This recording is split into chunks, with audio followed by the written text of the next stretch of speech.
বন্ধুরা, আজকে হিরো আলম ভাই অনেক দুঃখে পড়ে আদালতের দ্বারস্থ হয়েছেন।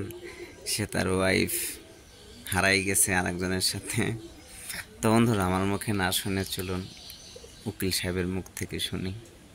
অবগত আছেন, আজকের হিরো আলম, রিয়ামণি এবং কামরুল হাসান রিয়াজের বিরুদ্ধে এবং আরও দুইজন আসামির বিরুদ্ধে 300 দণ্ডবিধি 323, 307, 379 এবং 506 এবং 114 ধারায় হাতিরঝিল থানায় মামলা দায়ের করেন এবং আজকের 1 এবং 2 নং আসামি রিয়ামণি এবং কামরুল হাসান রিয়াজকে গ্রেপ্তার করে পুলিশ আদালতে সোপর্দ করলে আমরা এবং তাদের পক্ষে আইনজীবী জামিন চাই এবং আমরা জামিনের বিরোধিতা করি এবং সে মর্মে আমরা উল্লেখ করি, দীর্ঘদিন পর্যন্ত এটা মিডিয়ায় অলরেডি ভাইরাল, সবাই দেখেছে যে তার স্ত্রী থাকাকালীন সত্ত্বেও সে 2 নং আসামির সাথে অবৈধ কর্মকাণ্ডে লিপ্ত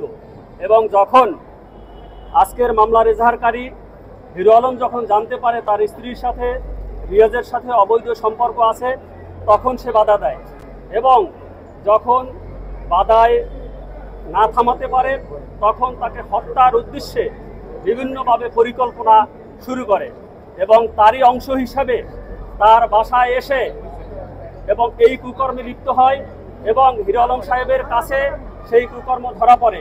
তখন তাকে হত্যার উদ্দেশ্যে গলা চেপে শ্বাসরুদ্ধ করে হত্যা করার চেষ্টা করে।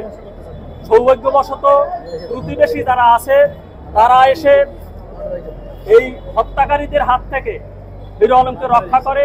অন্য হিরো আলমের লাশ নেই আজকের নিউজ করতে হতো এবং সে বিষয়টি এবং এইভাবে আপনারা মিডিয়ার জগতে যারা আছেন আপনারা বহু দেখেছেন যে স্ত্রীর পরকীয়ায় বাধা দিতে গিয়ে স্বামী খুন, এভাবে রিপোর্ট আপনারা বহু করেছেন এবং হয়তোবা এখানে যদি প্রতিবেশীরা উপস্থিত না হতো এ ধরনের ঘটনা হয়তোবা এখানেও ঘটতো, যার কারণে আমরা এই বিষয়গুলি আদালতে সুস্পষ্টভাবে ব্যাখ্যা করেছি এবং তারই সাথে তার সাঙ্গপাঙ্গ ছিল, তারা 8 আনা ওজনের একটি স্বর্ণের চেইনও নিয়ে গেছে এবং এই সম্পূর্ণ বিষয় আমরা বিজ্ঞ আদালতকে অবহিত করেছি। বিজ্ঞ আদালত মামলাটি পর্যালোচনায় রেখেছে, হয়তোবা কিছুক্ষণ পরে আপনাদের সামনে আদেশ আসবে জামিন অথবা নামঞ্জুর।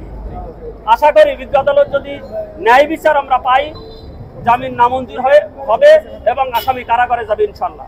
ধন্যবাদ সকলকে। পরকীয়ায় বাধা দিতে গিয়ে হিরো আলম ভাইকে আর খুন হইতে হবে না, প্রয়োজনে আমি থাকবো দেশবাসীর সবাই থেকে, যাতে বাধা ভালোভাবে দেয়া যায়। আমরা সেই লক্ষ্যে হিরো আলম ভাইকে নিয়ে কাজ করব ইনশাল্লাহ। তো দেখা যাক